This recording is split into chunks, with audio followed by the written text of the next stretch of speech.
Hello guys, welcome back to my channel. അപ്പോൾ ഇന്നൊരു day in my life video ആണ് കേട്ടോ. രാവിലെ എണീറ്റ പാടെ തന്നെ കുറച്ച് സമയം ജനലൊക്കെ തുറന്ന് ടൈമൊക്കെ ഒന്ന് സ്പെൻഡ് ചെയ്യുന്നുണ്ട്. ഇതൊരു ഫ്രൈഡേ എടുത്ത വീഡിയോ ആണ്, അതുകൊണ്ട് തന്നെ ഇന്ന് ഇക്കാക്ക് ഓഫാണ് കേട്ടോ, ഫുൾ ഡേ ഓഫാണ്. പക്ഷെ നമ്മൾ എവിടെയും പോകുന്നൊന്നുമില്ല കേട്ടോ, വീട്ടിൽ തന്നെ ടൈമൊക്കെ സ്പെൻഡ് ചെയ്യാമെന്ന് വിചാരിച്ചു. അങ്ങനെ ഇതാ നേരെ കിച്ചണിൽ കയറി. അപ്പോൾ കടിഞ്ചായൊക്കെ ഇടുന്നുണ്ട്. രാവിലെ പൂരിയും വെജിറ്റബിൾ കറിയും ഉണ്ടാക്കാമെന്ന് വിചാരിച്ചു. പക്ഷെ രാവിലെ ആയപ്പോൾ ഇക്കാക്ക് അതൊന്നും വേണ്ട, പൊറോട്ടയും ബീഫും മതി എന്ന് പറഞ്ഞ ഹോട്ടലിൽ നിന്ന് പൊറോട്ടയും ബീഫൊക്കെ മേടിച്ചുകൊണ്ട് വന്നിട്ടുണ്ട്. അപ്പം നല്ല ചൂടോടുകൂടി തന്നെ കൊണ്ടുവന്നിട്ടുണ്ടായിരുന്നു. പക്ഷേ ബീഫ് കറിയിൽ ബീഫിൻ്റെ പീസസൊക്കെ ഭയങ്കര കുറവായിരുന്നു കേട്ടോ. ഇതുപോലെ പൊടിഞ്ഞ കുറച്ച് പീസ് മാത്രമേ ഉണ്ടായിരുന്നുള്ളൂ. പക്ഷേ ടേസ്റ്റ് വൈസ് അടിപൊളിയായിരുന്നു. പിന്നെ ഇതിൻ്റെ കൂടെ നേരത്തെ പറഞ്ഞ പോലെ തന്നെ കടിഞ്ചായ ഉണ്ടായിരുന്നു.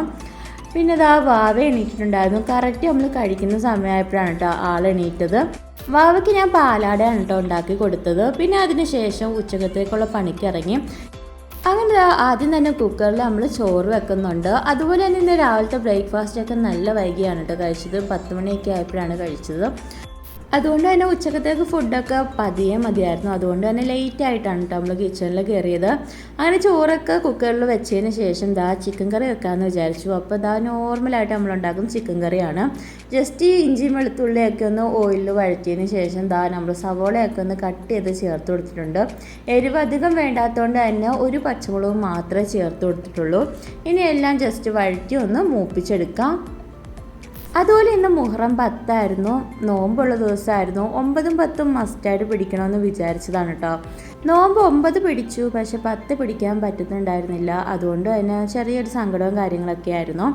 അങ്ങനെ നമ്മൾ സവോളയൊക്കെ നല്ലപോലെ ഒന്ന് മൂപ്പിച്ചെടുത്തിട്ടുണ്ട്. ഇനി നമുക്കിതിലേക്ക് പൊടികളൊക്കെ ഒന്ന് ചേർത്ത് കൊടുക്കുക. അപ്പോൾ മഞ്ഞൾപ്പൊടിയും മുളക് പൊടിയും അതുപോലെ തന്നെ നമ്മളുടെ മല്ലിപ്പൊടിയും പിന്നെ ഗരം മസാലയാണ് ചേർത്ത് കൊടുക്കുന്നത്. പൊടികളെല്ലാം വളരെ കുറച്ച് മാത്രമേ ചേർത്ത് കൊടുക്കുന്നുള്ളൂ. ഇതിൻ്റെ ഇടയ്ക്ക് നമ്മൾ കുക്കറിൻ്റെ വിസിൽ വന്നിട്ടുണ്ട്. കറക്റ്റ് ഒരു വിസിലടിക്കുമ്പോൾ തന്നെ നമ്മൾ ചോറ് റെഡി ആയിട്ടുണ്ടാവും. അതുപോലെ ഈ ഒരു സമയം വാവ എൻ്റെ കൂടെ തന്നെയുണ്ട് കേട്ടോ. ആൾ ടാബൊക്കെ വെച്ച് പാട്ടൊക്കെ കേട്ടോണ്ടിരിപ്പുണ്ട്. ഇപ്പോൾ അടുക്കളയിൽ നല്ല ചൂടായതുകൊണ്ട് തന്നെ ഞാൻ മിക്കവാറും ആളെ റൂമിൽ കൊണ്ടുവിടും. പക്ഷേ എന്നാലും അവിടെ ഇരിക്കില്ല, കിച്ചണിലോട്ട് തന്നെ ഓടി വരും കേട്ടോ. ആൾക്ക് റൂമിൽ ഇരിക്കുന്നതിൽ ഇഷ്ടം കിച്ചണിൽ ഇരിക്കാനാണ്. അങ്ങനെ നമ്മൾ പൊടികളൊക്കെ ചേർത്തതിന് ശേഷം ആവശ്യത്തിന് ഉപ്പും കൂടിയൊക്കെ ഒന്ന് ചേർത്ത് കൊടുത്തിട്ട് നല്ലപോലെയൊക്കെ ഒന്ന് മിക്സ് ചെയ്ത് പൊടിയൊക്കെ ഒന്ന് മൂപ്പിച്ചെടുക്കുന്നുണ്ട്. സത്യത്തിൽ ഇത്രയും പണികൾ കഴിഞ്ഞപ്പോൾ തന്നെ വേർത്ത് കുളിച്ചിട്ടുണ്ടായിരുന്നു. ഇടയ്ക്കിടയ്ക്ക് പോയി ഒന്ന് മുഖം കഴുകുന്നുണ്ട്, ചെറിയൊരു ആശ്വാസത്തിന് വേണ്ടി. അങ്ങനെ നമ്മൾ കറിയിലെ പൊടികളൊക്കെ ഒന്ന് മൂപ്പിച്ചെടുത്തിട്ടുണ്ട്. ഇനി ഇതിലേക്ക് ഒരു തക്കാളിയും കൂടി ഒന്ന് കട്ട് ചെയ്ത് ചേർത്ത് കൊടുത്തിട്ടുണ്ട്. ഇനി എല്ലാം കൂടി നല്ലപോലെ ഒന്ന് മിക്സ് ചെയ്തെടുക്കാം. അതിനുശേഷം ഇതിലേക്ക് ആവശ്യത്തിന് വെള്ളവും കൂടി ഒന്ന് ഒഴിച്ചു കൊടുത്ത് നല്ലപോലെ ഒന്ന് തിളപ്പിച്ചെടുക്കുന്നുണ്ട്. അതിലേക്ക് നമ്മൾ കഴുകി വൃത്തിയാക്കി വെച്ചിരിക്കുന്ന നമ്മളെ ചിക്കനും കൂടിയൊക്കെ ഒന്ന് ഇട്ട് കൊടുക്കുന്നുണ്ട് കേട്ടോ.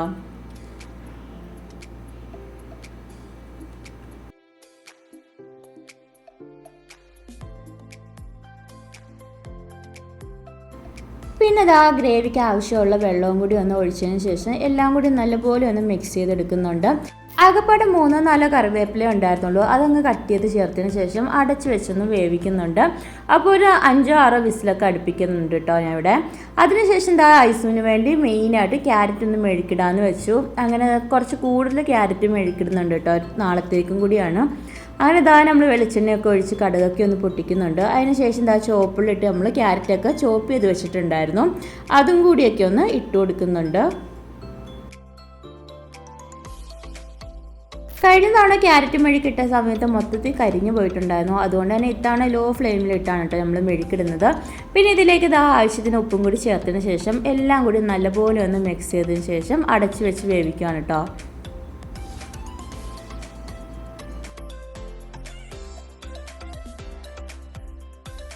അങ്ങനെ ഈ ഒരു സമയമൊക്കെ എത്തിയപ്പോൾ തന്നെ നമ്മൾ ചിക്കൻ കറിയൊക്കെ സെറ്റായിട്ടുണ്ടായിരുന്നു, ആവിയൊക്കെ പോയിട്ടുണ്ടായിരുന്നു. അതുപോലെ തന്നെ നമ്മൾ ക്യാരറ്റ് മെഴുക്കും സെറ്റായിട്ടുണ്ട് കേട്ടോ. അതുപോലെ ഇതിൻ്റെ ഇടയ്ക്ക് നമ്മൾ ചോറും കൂടി ഒന്ന് ഊറ്റി വെച്ചിട്ടുണ്ടായിരുന്നു. ഇനി ലാസ്റ്റായിട്ട് നമുക്ക് ചിക്കനും കൂടി ഒന്ന് പൊരിക്കണം. അപ്പോൾ ചിക്കൻ പൊരിക്കാൻ വേണ്ടി ആദ്യം തന്നെ ഞാൻ മസാലയൊക്കെ തേച്ച് ഫ്രിഡ്ജിൽ വെച്ചിട്ടുണ്ടായിരുന്നു കേട്ടോ, മസാലയൊക്കെ ഒന്ന് സെറ്റായി വരാൻ വേണ്ടി. അങ്ങനെ അതും കൂടി ഒന്ന് ഇട്ട് കൊടുക്കുന്നുണ്ട്. ഇത്തവണ കുറച്ച് കൂടുതൽ വെളുത്തുള്ളി ഇഞ്ചിയും കൂടി ചേർത്ത് കൊടുത്തിട്ടുണ്ടായിരുന്നു.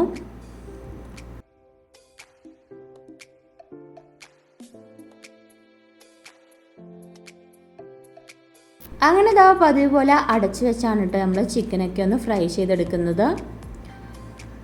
അങ്ങനെ കുറച്ച് സമയത്തിന് ശേഷം നമ്മളെ ചിക്കൻ ഫ്രൈ ഒക്കെ റെഡി ആയിട്ടുണ്ട്. അതിനുശേഷം നമ്മളെല്ലാവരും കൂടി ഇരുന്ന് ഫുഡൊക്കെ കഴിച്ചു.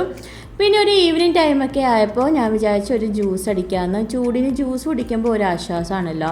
അങ്ങനെ പഴയ ഇരിപ്പുണ്ടായിരുന്നു, പാലും ഉണ്ടായിരുന്നു, പിന്നെ നാട്ടിൽ നിന്ന് കൊണ്ടുവന്ന ഹോർലിക്സും ബൂസ്റ്റും ഒക്കെ അതുപോലെ തന്നെ ഇരിപ്പുണ്ടായിരുന്നു. അങ്ങനെ അതെല്ലാം വെച്ച് ഒരു ജ്യൂസ് ആക്കാമെന്ന് വിചാരിച്ചു. അങ്ങനെ നമ്മളൊരു പഴമൊക്കെ ഒന്ന് കട്ട് ചെയ്ത് ചേർത്തതിന് ശേഷം ഒരു ഹോർലിക്സും കൂടി പൊട്ടിച്ച് ഇട്ട് കൊടുക്കുന്നുണ്ട് കേട്ടോ. ഇനി ഇതിലേക്ക് നമ്മൾ ആവശ്യത്തിന് പഞ്ചസാരയും കൂടിയൊക്കെ ഒന്ന് ചേർത്ത് കൊടുക്കുന്നുണ്ട്. പിന്നെ ഐസ്ക്രീമൊക്കെ ഉള്ള ടൈമിൽ ഐസ്ക്രീമൊക്കെ ഞാൻ ഇതിലേക്ക് ചേർക്കാറുണ്ട് കേട്ടോ. പിന്നെ ചിലരൊക്കെ ബിസ്ക്കറ്റൊക്കെ ചേർക്കും, അതിനോടൊന്നും എനിക്ക് വലിയ താല്പര്യമില്ല. അങ്ങനെ ഇതിലേക്ക് പാലും കൂടി ഒഴിച്ച് നമ്മളൊന്ന് അടിച്ചെടുക്കുന്നുണ്ട്.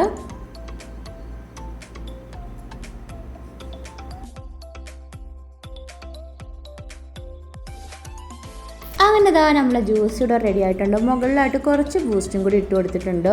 അപ്പോൾ നല്ല അടിപൊളി ടേസ്റ്റ് ആയിരുന്നു കേട്ടോ.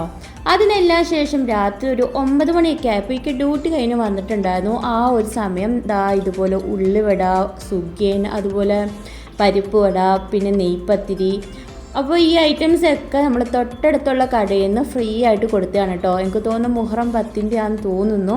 അങ്ങനെ കൊടുത്തതാണ്. സംഭവം നല്ല ചൂടായിരുന്നു, അതുപോലെ തന്നെ നല്ല അടിപൊളി ടേസ്റ്റ് ആയിരുന്നു. അതുപോലെ ഈ സുഗിയനൊക്കെ കണ്ടിട്ട് വർഷങ്ങളോളം ആയിട്ടുണ്ടായിരുന്നു. ഞാൻ വലിയ സുഗിയൻ ഫാനൊന്നും അല്ല, പക്ഷേ ഈ ഒരു സംഭവം നല്ല അടിപൊളി ടേസ്റ്റ് ആയിരുന്നു കേട്ടോ. ഒരുപാട് നാൾക്ക് ശേഷമാണ് സുഗിയൻ കഴിക്കുന്നത്. സംഭവം എന്തായാലും അടിപൊളിയായിരുന്നു. അതിനുശേഷം രാത്രിത്തേക്ക് നമുക്ക് പൊറോട്ട ഉണ്ടായിരുന്നു, അതുപോലെ തന്നെ ചിക്കൻ കറിയും മിച്ചം ഉണ്ടായിരുന്നു. പക്ഷേ ദാഹിക്ക് വന്ന ടൈമിൽ ഇതുപോലെ ഒരു ബീഫ് ഫ്രൈയും കൂടി കൊണ്ടുവന്നിട്ടുണ്ടായിരുന്നു. സംഭവം നമ്മൾ ഉണക്കമുളകൊക്കെ ചതച്ച് ചേർത്ത് നല്ല അടിപൊളി സാധനമായിരുന്നു കേട്ടോ. പക്ഷേ ലേശം ഒരു ഉപ്പിൻ്റെ കുറവ് തോന്നിയിട്ടുണ്ടായിരുന്നു. പക്ഷേ എന്നാലും നല്ല അടിപൊളി ടേസ്റ്റ് ആയിരുന്നു. ഞാൻ ഫസ്റ്റ് ടൈമാണ് കേട്ടോ ഈ ഒരു ഐറ്റം ട്രൈ ചെയ്യുന്നത്. പിന്നെ അതിൻ്റെ കൂടെ തന്നെ 2 ടൈപ്പ് ഗ്രേവി ഉണ്ടായിരുന്നു. നമ്മൾ തട്ടുകടയിൽ നിന്നൊക്കെ കിട്ടുന്ന സെയിം ഗ്രേവി ആയിരുന്നു. നല്ല അടിപൊളി ടേസ്റ്റ് ആയിരുന്നു. അപ്പോൾ അത് കണ്ടപ്പോൾ പിന്നെ ചിക്കൻ കറി മാറ്റി വെച്ചിട്ട് അതുമായിട്ടാണ് കേട്ടോ പൊറോട്ടയൊക്കെ കഴിച്ചത്. അങ്ങനെ പൊറോട്ടയും അതുപോലെ തന്നെ ബീഫ് ഫ്രൈയും പിന്നെ ഞാൻ നേരത്തെ പറഞ്ഞ ആ ഗ്രേവി, അപ്പോൾ 2 ടൈപ്പ് ഗ്രേവി ആയിരുന്നു. രണ്ടും നല്ല അടിപൊളി ടേസ്റ്റ് ആയിരുന്നു. പിന്നെ വാവയ്ക്ക് ഞാൻ ചോറും അതുപോലെ തന്നെ ക്യാരറ്റുമാണ് കേട്ടോ കൊടുത്തത്. പിന്നെ ഇതിൽ നിന്ന് കുറച്ചൊക്കെ പൊറോട്ടയും ആൾ കഴിച്ചിട്ടുണ്ടായിരുന്നു. പക്ഷേ ബീഫ് ആൾക്ക് കഴിക്കാൻ പറ്റിയതല്ല കേട്ടോ, കുറച്ച് കട്ടിയുള്ള ടൈപ്പ് ബീഫായിരുന്നു. എനിക്ക് ഇവിടുത്തെ ഹോട്ടലിൽ നിന്ന് കിട്ടുന്ന ഈ ഒരു ഗ്രേവി ഭയങ്കര ഇഷ്ടമാണ് കേട്ടോ. ഇത് ഭയങ്കര ഫ്ലേവറാണ്. നമ്മുടെ നാട്ടിലെ തട്ടുകടയിൽ നിന്നൊക്കെ കിട്ടുന്ന സെയിം ടേസ്റ്റാണ്. പിന്നെ നമ്മൾ പൊറോട്ടയും അത്യാവശ്യം നല്ല സോഫ്റ്റ് ആയിരുന്നു കേട്ടോ. അപ്പോൾ തൊട്ടപ്പുറം ഇരുന്ന് ഹിക്കായും ഫുഡ് കഴിക്കുന്നുണ്ട്. പിന്നെ ഇതിൻ്റെ ഇടയ്ക്ക് ഐസിന് വേണ്ടി ഞാൻ ചോറ് വാരി കൊടുക്കുന്നുണ്ട്. ഇപ്പോഴായിട്ട് ആൾ കുറച്ചൊക്കെ വാരിയൊക്കെ കഴിക്കും കേട്ടോ. അങ്ങനെ നമ്മൾ ഫുഡ് കഴിക്കലും കാര്യങ്ങളൊക്കെ കഴിഞ്ഞതിന് ശേഷം ജസ്റ്റ് ഒന്ന് പുറത്ത് പോകാമെന്ന് വിചാരിച്ചു. അടുത്തുള്ള ബീച്ചിൽ ജസ്റ്റ് പോകാമെന്ന് വിചാരിച്ചു. ഇന്ന് രാവിലെ മുതൽ ആൾ തുടങ്ങിയതാണ് കേട്ടോ പോകാമെന്ന് പറഞ്ഞിരിക്കൽ. അപ്പോൾ പുറത്തിറങ്ങാൻ നേരം ഇതുപോലൊരു കണ്ണാടിയും വെച്ച് കൊടുത്തിട്ടുണ്ട്. ആൾക്ക് കണ്ണാടി വെക്കാൻ ഭയങ്കര ഇഷ്ടമാണ്. എൻ്റെ ഹസ്ബൻഡിനും ഭയങ്കര ഇഷ്ടമാണ് കേട്ടോ. അങ്ങനെ നമ്മൾ പുറത്തേക്ക് ഇറങ്ങിയതും പതിവ് പോലെ നല്ല ചൂടുണ്ടായിരുന്നു.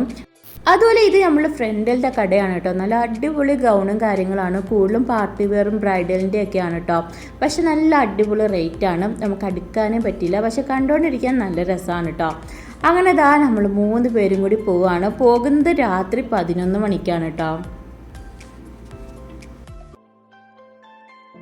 ഈ ഒരു ടൈമിൽ വഴിയിലൊന്നും വലിയ തിരക്കും കാര്യങ്ങളൊന്നും ഉണ്ടായിരുന്നില്ല. അങ്ങനെ താമസിക്കാതെ തന്നെ നമ്മൾ ബീച്ചിൻ്റെ ആ സൈഡിലോട്ട് എത്തിയിട്ടോ. അങ്ങനെ കുറച്ച് സമയമൊക്കെ അവിടെ നടക്കുന്നുണ്ട്. ആളുടെ കണ്ണാടി ഊരി മാറ്റാൻ വേണ്ടി നോക്കിയിട്ടും ആൾ സമ്മതിക്കുന്നുണ്ടായിരുന്നില്ല. പിന്നെ കഴിഞ്ഞ തവണ വരുന്ന സമയത്ത് ഇതുപോലെ ഇവിടെ ലൈറ്റും കാര്യങ്ങളൊക്കെ ഉണ്ടായിരുന്നു. ഇത്തവണ അതൊക്കെ എടുത്ത് മാറ്റി. പിന്നെ കഴിഞ്ഞ തവണ കഫേയൊക്കെ കണ്ടിട്ടുണ്ടായിരുന്നു. ഇത്തവണ അതും കണ്ടിട്ടുണ്ടായിരുന്നില്ല കേട്ടോ. എല്ലാം ചേഞ്ച് സംഭവിച്ചിട്ടുണ്ടായിരുന്നു. അങ്ങനെ കുറച്ച് സമയം അവിടെ നടന്നതിന് ശേഷം വാപ്പിയുടെയും മോളെയും ഫോട്ടോ ഒക്കെ ഒന്ന് എടുക്കുന്നുണ്ട് കേട്ടോ. അതിനുശേഷം പിന്നെ നമ്മൾ നേരെ ബീച്ചിലോട്ട് ഇറങ്ങി. സാധാരണ ഇങ്ങനെ വരുമ്പോൾ ഇവിടെയൊക്കെ തന്നെ ഇരുന്നിട്ട് നമ്മൾ നേരെ റൂമിലോട്ട് പോകലാണ്. പക്ഷെ ഇത്തവണ ബീച്ച് വരെ ഒന്ന് പോകാമെന്ന് വിചാരിച്ചു. അങ്ങനെ ബീച്ചിലോട്ട് ഇറങ്ങുന്ന സമയത്ത് തിരിഞ്ഞു നോക്കിയപ്പോൾ നല്ല ലൈറ്റിങ്ങും കാര്യങ്ങളായിരുന്നു കേട്ടോ. ഇതുപോലെയല്ല നേരിട്ട് കാണാൻ നല്ല ഭംഗിയുണ്ടായിരുന്നു. പോരാത്തതിന് ഇന്ന് നല്ല നിലാവുള്ള ദിവസമായിരുന്നു. ഞങ്ങൾ ബീച്ചിലോട്ട് അടുക്കും തോറും നല്ല ഇരുട്ടായിരുന്നു കേട്ടോ. അവിടെ ലൈറ്റും കാര്യങ്ങളും ഒന്നുമില്ല. അങ്ങനെ നമ്മൾ ബീച്ചിലെത്തി. അപ്പോൾ ഇതാണ് കേട്ടോ രാത്രിത്തെ വ്യൂ എന്ന് പറയുന്നത്. ഇവിടെ മൊത്തം കല്ലുകളാണ് ബീച്ചിൻ്റെ സൈഡിൽ ഫുള്ള്. അങ്ങനെ നമ്മൾ അടുക്കും തോറും സൈഡിലെല്ലാം ആൾക്കാർ ചൂണ്ടിടുന്നുണ്ടായിരുന്നു. ഒരുപാട് പേരുണ്ടായിരുന്നു കേട്ടോ. പിന്നെ അവിടെ കുറച്ച് സമയം കല്ലിലൊക്കെ നമ്മൾ ഇരിക്കുകയൊക്കെ ചെയ്തിട്ടുണ്ടായിരുന്നു. അതുപോലെ കടലിൻ്റെ അടുത്തേക്ക് ചെല്ലും തോറും നല്ല വെള്ളത്തിൻ്റെ ശബ്ദമായിരുന്നു കേട്ടോ, നല്ല തിരമാലയുടെയൊക്കെ ശബ്ദമായിരുന്നു. നാട്ടിലത്തെ അത്രയൊന്നും വരില്ല, എന്നാലും ചെറിയ രീതിയിലൊക്കെ.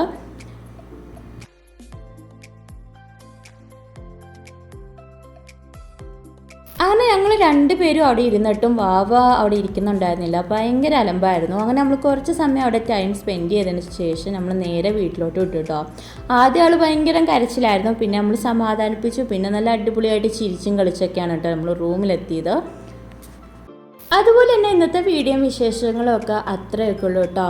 അതുപോലെ എൻ്റെ ചാനൽ ആദ്യമായിട്ട് കാണുന്നവരാണെങ്കിൽ ഒന്ന് ലൈക്ക് ചെയ്യാനും ഷെയർ ചെയ്യാനും ഇഷ്ടപ്പെട്ടു കഴിഞ്ഞാൽ കമൻറ്റ് ചെയ്യാനും മറക്കല്ലോ കേട്ടോ. ഇതുവരെ സബ്സ്ക്രൈബ് ചെയ്യാത്തവരാണെങ്കിൽ ഒന്ന് സബ്സ്ക്രൈബ് ചെയ്ത് സപ്പോർട്ട് ചെയ്യുക. അപ്പോൾ അത്രയൊക്കെ ഉള്ളൂ. അടുത്ത വീഡിയോ ആയിട്ട് വരുന്നവരെ ബൈ ബൈ.